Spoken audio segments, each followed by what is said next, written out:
Hey guys. So I am so sorry. I first want to apologize for the delay on getting back to a lot of you on the comments from the video that I did, which was 5 tips on learning Spanish in the US.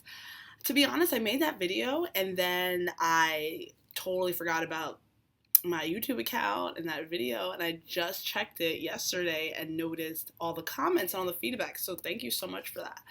So I thought I'd make another video, try to come back a little bit.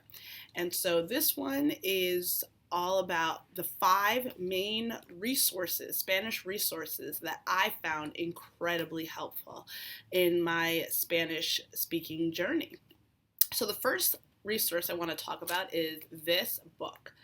It's called Breaking Out of Beginner Spanish, and it is by Joseph Keenan, and it was huge, monumental in getting me to really start speaking Spanish. When I started this journey almost 3 years ago of actually trying to speak instead of just writing and reading from class, somebody recommended this book to me, and it's phenomenal. It goes through some of the slang that's common in different Spanish speaking countries. It goes through some of the common mistakes that English speakers make in learning Spanish. It gives you phrases like crutch words to use in Spanish. So instead of saying, estaba pensando en algo like esto, like, and you're saying all these crutch words in English, it gives you appropriate crutch words in Spanish. Como, or como, Now, granted, you probably don't want to be speaking with crutch words in either language, but if you're going to use crutch words as you're speaking Spanish, make sure they're Spanish speaking crutch words, right? So this book is amazing, so I highly recommend it. So that's the first resource. Second resource would be from the internet, italki.com. I am italki's biggest fan because, to be honest, I had never heard of the website until I became obsessed with learning Spanish. And then I would Google and be on forums of language exchange websites or of other language learners, and italki was always recommended. For me, it's been phenomenal. I have right now 3 friends from italki that I met from italki that I still speak to today. Over 2 years later, that have helped me tremendously in Spanish. One from Argentina, one from Peru, and one from Spain. And these 3 guys I talk to like at least once a week since I met them almost 2 years ago, just to practice Spanish, and they've helped me tremendously. And I met them through italki, just doing language exchange. The nice thing about italki, I find it amazing for meeting language partners. You can also do classes there where you pay. I don't pay. What I do is I offer my services in tutoring English, and then I get italki money from that, and then I use that money to take Spanish lessons. But the nice thing about the paying option is that instead of exchanging, you have that 1 hour completely dedicated to you speaking Spanish or you speaking your target language. And so I really love that aspect. And so sometimes I will pay when I know that I just want to focus on my speech and I don't want to do an exchange. And that's been super helpful for me. So italki.com for sure. The third website I would recommend is Lang8, and I'm going to link all these websites. I'll write them all in the description box. But Lang8.com is perfect for improving your writing. And at one point I wanted to make sure that as I was progressing in my speaking, that my writing wasn't falling by the wayside. And Lang8 is pretty much a blog, a language learning blog. You write whatever you want to write about, and native speakers go in and correct your writing. And it's awesome because it functions kind of like the Microsoft Word like editing features, where they can highlight, color change, underline, dissect your writing by sentence, and really correct you. And that helped me so much in my writing, to the point where I was able to get the score that I needed in the writing section of a Spanish exam that was required for my job. And that was purely from using that website a lot and writing blogs and things on there. So Lang8.com, awesome. What is that? 1, 2, 3. Did I do 3 already? The book, that was 3 already. So 4. The fourth resource that I found very helpful is sharedtalk.com. Now, Shared Talk is way, way, way more popular than any other language website I've encountered, and I think that's largely because it's Rosetta Stone's website. So a lot of people, serious and non-serious alike, use that. So I have found in my experience that I have to be way more careful on that website. A lot of creepers, I shouldn't say a lot, but there is a higher chance of running into people can be a little shady. So don't give out your information, take all those precautions.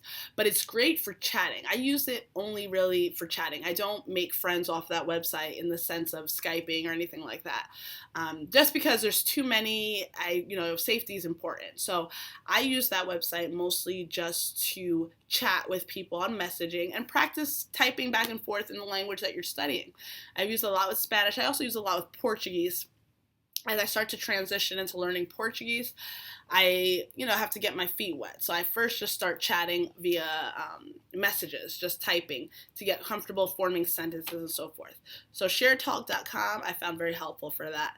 And the last thing I have to hardcore recommend is church. I can't state that enough. And I'm a little bit biased because I am a Christian and I do attend church. So for me, it was like, well, why go to church in English when I can just go to church in Spanish? 2 birds, 1 stone, right? So for me, that was my mentality. But to be honest, I recommend church whether you're religious or not. Not for the Christian aspect, not for the Christ aspect. Of course, that's amazing as well. But for a language learner, it's so amazing because everything that you would want to hit on, you hit on at church. How to greet people when you walk in.